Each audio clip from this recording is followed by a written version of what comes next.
ये क्या करना होगा? राजा ने कहा, चलो भाई, आज रात हम राजा का खजाना लूटते हैं। रतन ने कहा, भाई वहां धन तो बहुत है लेकिन खतरा भी उतना ही है। राजा कहने लगा, तुम उसकी चिंता मत करो, मुझे राजा के महल और खजाने के सारे रास्ते मालूम हैं, क्योंकि मैं पहले राजा के महल में पहरेदार था, इसलिए अब हम आसानी से चोरी कर पाएंगे। असल बात तो यह थी कि राजा रतन को चोरी करते हुए रंगे हाथों पकड़ना चाहता था और साथ ही अपने पहरेदार को भी परखना चाहता था कि वे लोग सावधानी से पहरा देते हैं या नहीं। रतन राजा के साथ राजमहल की तरफ चल दिया। जब वे दोनों राजमहल के पास पहुंचे तो देखा कि तीनों पहरेदार गहरी नींद में सोए पड़े थे, जबकि एक कुत्ता पहरेदारी कर रहा था। कुत्ता उन्हें देखकर कुछ नहीं किया और उन्हें अंदर जाने दिया, क्योंकि वह राजा को पहचान गया। राजा ने रतन को महल के सारे रास्ते बताए।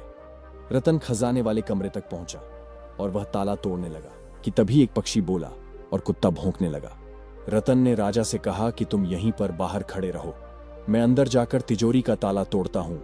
इस तरह राजा खजाने वाले कमरे के बाहर खड़ा हो गया और रतन कमरे के अंदर चला गया। इसके बाद रतन ने खजाने से भरी हुई तिजोरी का ताला तोड़ दिया तो कुत्ता एक बार फिर से भौंका। उसकी आवाज सुनकर रतन ने एक बार जोर से अपना सिर हिलाया और कुछ धन अपने और 200 रुपए अपने साथी के निकाले। तभी एक बार फिर से कुत्ते के भौंकने की आवाज आई।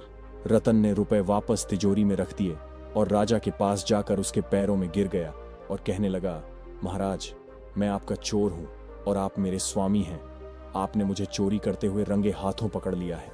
अब आप जो भी दंड मुझे देना चाहते हैं दे दीजिए, मगर 5000 रुपए मेरे मित्र के पास भिजवा दीजिए, नहीं तो उसकी बहन की शादी रुक जाएगी। राजा ने हैरान होकर पूछा, आखिर तुम कैसे जान गए कि मैं चोर नहीं बल्कि राजा हूं? रतन ने कहा, महाराज, जब मैं राजकोष का बाहरी ताला तोड़ रहा था तो पक्षी बोलने लगा और कुत्ता भौंकने लगा, और मैंने एक साधु से पशु पक्षियों की भाषा समझने की सिद्धि प्राप्त करी थी। पक्षी कुत्ते को कह रहा था, खजाने में चोर घुस आया है और तुम सो रहे हो, तुम एक नमक हराम हो। कुत्ते ने जवाब दिया था, परंतु यहां पर तो चोर के साथ स्वयं राजा ही मिले हुए हैं। उस समय मुझे उन दोनों की बातों पर विश्वास नहीं हुआ।